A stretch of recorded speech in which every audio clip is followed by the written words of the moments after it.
Highest score है बरनाली 5 है, दौलत कुमार 4, पवन यादव 4 हैं और राम कुमार 4, नवीन सर का सैनिक 5 है। बहुत शानदार। शुरू करते हैं आज के सेशन को और पहले क्वेश्चन का आंसर करेंगे आप। सिंधु दर्शन उत्सव भारत के किस भाग में मनाया जाता है? तो क्या उत्तर प्रदेश में इसको मनाया जाता है? नहीं जी। इसको पंजाब में मनाया जाता है? नहीं जी। इसको भैया लद्दाख में मनाया जाता है। कहाँ पर? लद्दाख में इसको मनाया जाता है और 1997 से इसको मनाया जाता है। जून मंथ में मनता है गर्मियों में, और जून की पूर्णिमा में। कब? पूर्णिमा, जब फुल मून होता है, जब आपका चंद्रमा पूरा होता है। ठीक है, चंद्रमा आपका पूरा होता है।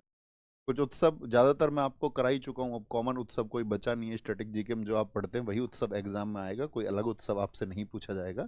जैसे कि मैं आपसे पूछूं खारची पूजा कहाँ पर होती है? परफेक्ट आंसर होना चाहिए। 5 क्वेश्चन पूछे। खारची पूजा कहाँ का है? खारची पूजा कहाँ का है आपसे दूसरा पूछेंगे। सबसे लंबी मूंछ प्रतियोगिता कहाँ पर होती है? ये टफ क्वेश्चन हो सकता है। सबसे लंबी मूंछ प्रतियोगिता ये किस उत्सव के दौरान होती है? किस उत्सव के दौरान? किसकी सबसे लंबी मस्टाचे हैं? समझते हो ना, मूंछ दाढ़ी। तीसरा आपका, तीसरा मुझे बताओ बोनालू उत्सव कहाँ का है? बोनालू उत्सव। चौथा आपसे पूछेंगे सोलुंग उत्सव बताओ, या सोलंग बोले एक ही बात है, सोलंग। और पांचवा उत्सव आपसे पूछेंगे संगाई फेस्टिवल कहाँ का है? संगाई फेस्टिवल कहाँ पर होता है? तो खारची पूजा क्या बोलेंगे? त्रिपुरा में होता है। सबसे लंबी मूंछ प्रतियोगिता कहाँ पर होती है? ये भैया पुष्कर मेले के दौरान होती है, जब पुष्कर मेला होता है। और पुष्कर मेला कहाँ पे लगाया जाता है और कौन से भगवान जी का मंदिर है यहाँ पर? तो आप कहेंगे पुष्कर राजस्थान में, और यहाँ पर ब्रह्मा का मंदिर है। बोनालू कहाँ का है? साथ ही साउथ इंडिया में, तेलंगाना में। अच्छा, साउथ इंडिया का न्यू ईयर किसको कहा जाता है? तो उगादी को कहा जाता है। सोलंग किसका है? अरुणाचल का, अरुणाचल प्रदेश का है। संगाई कहाँ का है? वो आपका मणिपुर है। कितने साथियों का स्कोर 5 आउट ऑफ 5 आया है इसमें? पांचों किसने बताए? थम्स अप करके बता दिया करो भैया मैंने पांचों ठीक है। कौन कुमाऊं पहाड़ियों की रोमांटिक नृत्यों में से एक है? रोमांटिक डांस, समझ रहे हो, कि जो प्राय है आपका शादियों और बसंत के समय पर किया जाता है। शादियों के समय पर या बसंत, जो आपका सर्दियों का बसंत होता है, तो करण नहीं होता, झोरा नहीं होता आपका, क्या बोलेंगे, ये तो आपका कहाँ पर हो गया? हिमाचल। रासलीला भी आपका नॉर्थ इंडिया का हो गया। ठीक है, यूपी में मनाया जाता है। नौटंकी भी। चापेली, जिसको हम साथी छपेली भी कहते हैं, क्या बोलते हैं? इसको हम छपेली भी कहते हैं। और कब मनाया जाएगा आपका? तो आप बोलेंगे भैया इसको बसंत ऋतु में मनाया जाता है, जो स्प्रिंग होता है, स्प्रिंग के दौरान इसको मनाया जाता है, स्प्रिंग के दौरान। अब ये क्या हो गया आपका? यहाँ पर डांस पूछे आपसे कुछ 3 4 5 डांस पूछ लेते हैं। मुझे बताओ, आप डांस बताओ मुझे। एक डांस तो बताओ मुझे, पुली कली कहाँ पर होता है? बताओ, पुली कली डांस। पुली कली। या मैं आपसे पूछूं थिरयट्टम डांस, आप मुझे बताओ, थिरयट्टम डांस कहाँ पर होता है? थिरयट्टम, या थिरयट्टम डांस कहाँ पर होता है आपका? आप मुझे बताओ महारास कहाँ पर होता है? महारास वहीं पर होता है जहाँ पे नट पूजा होता है। आप मुझे बताओ गोटी पुआ कहाँ पर होता है? गोटी पुआ, गोटी पुआ कहाँ पर होता है? आप मुझे बताओ बारडो छम कहाँ पर होता है? बारडो छम, बारडो छम। पुली कली, कली और अट्टम किसकी पहचान है? तो आप सब लोग जानते हैं पुली और अट्टम केरला की पहचान है। केरला के कितने क्लासिकल डांस है? केरला के शास्त्रीय नृत्यों की संख्या कितनी है? तो आप कहेंगे वहां पर भैया 2 होते हैं। और 2 कौन कौन से हैं? तो केरला में एक तो होता है आपका कौन सा? बोले जी। केरला में 2 होते हैं जी। एक शास्त्रीय नृत्य कौन सा है आपका, और दूसरा शास्त्रीय नृत्य, तो आप कहेंगे कली और अट्टम ही पहचान है। तो कथकली है और आपका मोहिनी अट्टम है। Who is the mother of Mohini Attam? Mohini Attam की माता किसको बोलते हैं? के अम्मा, याद है? कल्याणी अम्मा को कहा जाता है। महाराष्ट्र कहाँ का है? ये असम का है, असम का है। गोटी पुआ साथी कहाँ का है? ये उड़ीसा का है। और बारडो छम कहाँ का है? बारडो छम आपका अरुणाचल का है। कहाँ का है? अरुणाचल, अरुणाचल। और इसक में बौर हो गया, बौर हो गया, ये याद रखना। नेक्स्ट, किस भारतीय प्रधानमंत्री ने प्रसिद्ध तेलुगु उपन्यास, क्या जी, प्रसिद्ध एक तेलुगु उपन्यास था, उसको सहस्त्र फण के नाम से अनुवादित किया? तो उस तेलुगु उपन्यास का नाम था आपका वही पदागालू। क्या नाम था? वही पदागालू। तो वही पदागालू एक बहुत चर्चित तेलुगु में, या बोले कि दक्षिण भारत में एक उपन्यास है। और उसको ट्रांसलेट किया था आपका किसने? हिंदी में पीवी नरसिम्हा राव ने, जो देश के प्रधानमंत्री रहे थे। मनमोहन सिंह जी की बुक आपको मैं बता चुका हूँ, चेंजिंग इंडिया, बहुत इंपॉर्टेंट बुक है।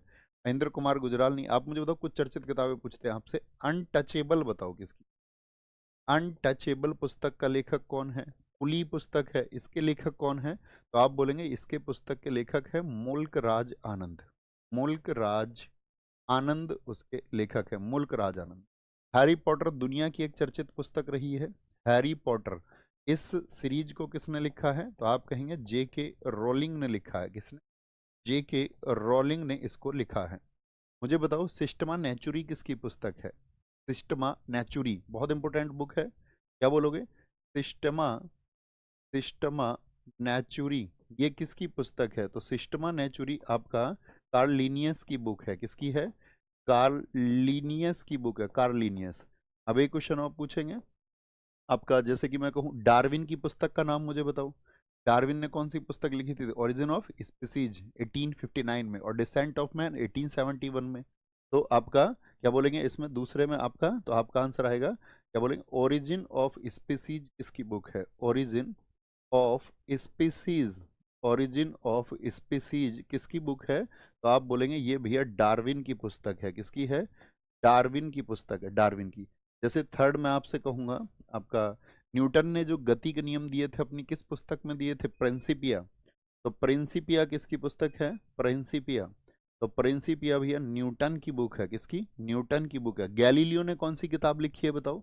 गैलीलियो ने कौन सी किताब लिखी है? The little balance. The little balance किसकी किताब है? तो आप कहेंगे द लिटिल बैलेंस किताब है गैलीलियो गैलीली की। गैलीलियो गैलीली की। और गैलीलियो ने किसका आविष्कार किया था? गैलीलियो गैलीली ने किसका आविष्कार किया था? बहुत बढ़िया, एक साथी ने हमारा नाम दिखाए ऊपर 1687 जिन्होंने लिखा, प्रिंस कुमार, बहुत शाबाश। उन्होंने वर्ष बताया है कि आपका जो प्रिंसिपिया आपका बुक हुई थी, पब्लिश हुई थी, तो किस ईयर में हुई थी। बहुत बढ़िया आंसर आपने दिया। भारत का सर्वोच्च साहित्यिक पुरस्कार कौन सा है जिसको सबसे बड़ा पुरस्कार कहा जाता है? देखो अवार्ड की अगर हम बात करें मनी के अकॉर्डिंग, तो पैसे के हिसाब से तो जेसीबी पुरस्कार है, क्योंकि उसमें 25 लाख रुपए दिए जाते हैं। लेकिन ऐसा नहीं है, आप पैसे से कभी भी तय नहीं करेंगे अवार्ड को। अवार्ड की एक अपनी क्या बोलेंगे डिकोरम के हिसाब से, तो ज्ञानपीठ को सबसे पहला माना जाता है, जिसको हम बोलेंगे ज्ञानपीठ। इसका सही प्रोनाउंसिएशन होता है ज्ञानपीठ, इसका सही उच्चारण होता है। तो ज्ञानपीठ मुझे बताएं कब स्थापित हुआ था? इस्टेब्लिश कब किया गया था ज्ञानपीठ को? तो इस्टेब्लिश हुआ 1961 में। अब मैं आपसे पूछूं पहली बार दिया कब गया? पहली बार, तो पहली बार 1965 में दिया गया। किस लैंग्वेज को दिया गया था? तो आप कहेंगे 1965 में जी शंकर कुरूप को दिया गया था। जी शंकर कुरूप को दिया गया था। और ये किस लैंग्वेज के आपका लेखक थे? मलयालम के। अब मैं आपसे पूछूं मलयालम कहाँ पर बोली जाती है? तो आप कहेंगे मलयालम केरला की भाषा है। और मलयालम जो है साथी आपका, इन्होंने एक बुक लिखी थी आडा कुजाई। कौन सी बुक थी इनकी? आडा कुजाई के लिए इनको दिया गया था। कितने पैसे दिए जाते हैं, कितने रुपए दिए जाते हैं इसमें? तो जो अवार्ड मनी है, जो राशि इसमें दी जाती है, जो मनी इसमें दी जाती है, वो है 1 लाख रुपए। और साथ में एक सॉल दिया जाता है, और वाग देवी की प्रतिमा अर्थात माँ सरस्वती की एक आपका मूर्ति दी जाती है। ठीक है। कितनी भाषाओं में दिया जाता है बताओ? कितनी लैंग्वेजेस में इसको दिया जाता है? तो कितनी लैंग्वेजेस में दिया जाता है? आप कहेंगे 22। और ये 22 लैंग्वेज कौन सी हैं? जो हमारी 8th स्केड्यूल में है, जो आठवीं अनुसूची में दी गई हैं। अब क्या हमेशा 22 भाषाओं के लिए दिया गया है? तो आपको याद रखना है नहीं। एक बार ऐसा भी हुआ है कि ज्ञानपीठ एक अतिरिक्त भाषा के लिए जो 8th स्केड्यूल में नहीं है, 8वीं अनुसूची में नहीं है, तो वो कौन सी है? तो वो अंग्रेजी है। अंग्रेजी के लिए किसको मिल चुका है ज्ञानपीठ? ये बहुत इंपॉर्टेंट बात है। इंग्लिश के लिए अकले इकलौते हैं, इसीलिए इंपॉर्टेंट है। इंग्लिश के लिए क्योंकि 8वीं अनुसूची में तो आती नहीं इंग्लिश। इंग्लिश और राजस्थानी में आपको बता चुका हूँ। इंग्लिश के लिए फिर ज्ञानपीठ किसको मिला है? तो ये ज्ञानपीठ मिला है आपका, क्या नाम बताएंगे आप? मैं तो यार भूल गया, क्या नाम आएगा? अभी हम देखते हैं आप में से कितने बता पाते हैं। अमिताभ घोष। देखो तुमने मुझे याद दिला दिया। अमिताभ अमिताभ घोष को दिया गया है। और किस बुक के लिए दिया गया था? द शैडो लाइंस के लिए। उनकी बुक का नाम था the shadow lines. The shadow lines के लिए, इसलिए बहुत इंपॉर्टेंट है। और कोई एग्जाम इससे अछूता नहीं है जिसमें पूछा ना जाता हो। अब मुझे बताएं सबसे पहले हिंदी के लिए किसको दिया गया था?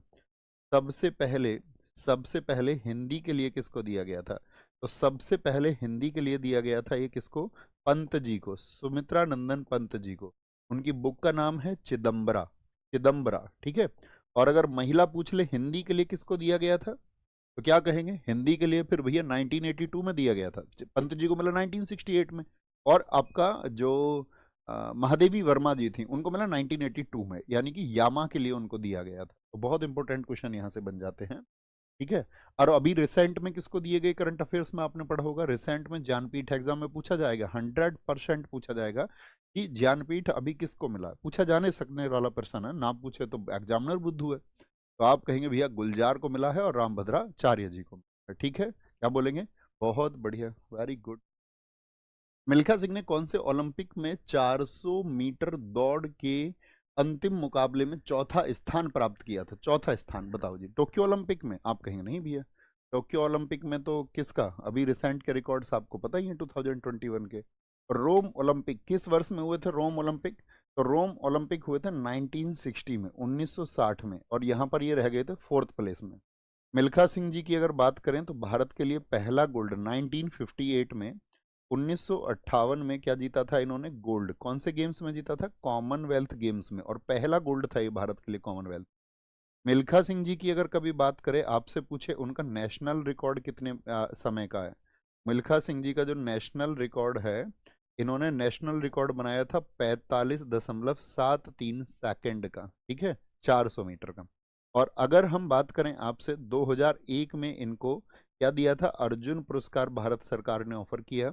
अर्जुन पुरस्कार, क्या इन्होंने इसको स्वीकार किया था, हाँ या ना? तो आप कहेंगे भैया इसको इन्होंने स्वीकार नहीं किया था, स्वीकार नहीं किया था। ऐसे ही साथ ही नाम आता पीटी उषा जी का, कि पीटी उषा किस ओलंपिक में चौथे स्थान पर रह गई थी? तो बताएं जरा फटाफट से, पीटी उषा किस ओलंपिक में चौथे स्थान पर रह गई थी? तो मिल्खा सिंह जी की बात करें, इनकी साथी बुक का नाम बताओ सारे लोग, इनकी बुक सबको बतानी है। स्पोर्ट्समैन की बुक आपको पता ही होनी चाहिए, किसी भी स्पोर्ट्समैन जो चर्चित है। तो इसकी इनकी जो बुक है, इनकी बुक का नाम है आपका the race of my life, the race of the race of my life. ठीक है, the race of my life इनकी बुक है, ये इनकी किताब का नाम। अच्छा, गोल पुस्तक किसकी है दोस्त? गोल, तो वो मेजर ध्यानचंद जी की। अनडिस्प्यूटेड ट्रुथ किसकी पुस्तक है? तो क्या बोलेंगे? वो भैया माइक टाइसन की बुक है। किसकी है? माइक टाइसन की है। अब मैं आपसे पूछूंगा मोमेंट्स किसकी बुक है?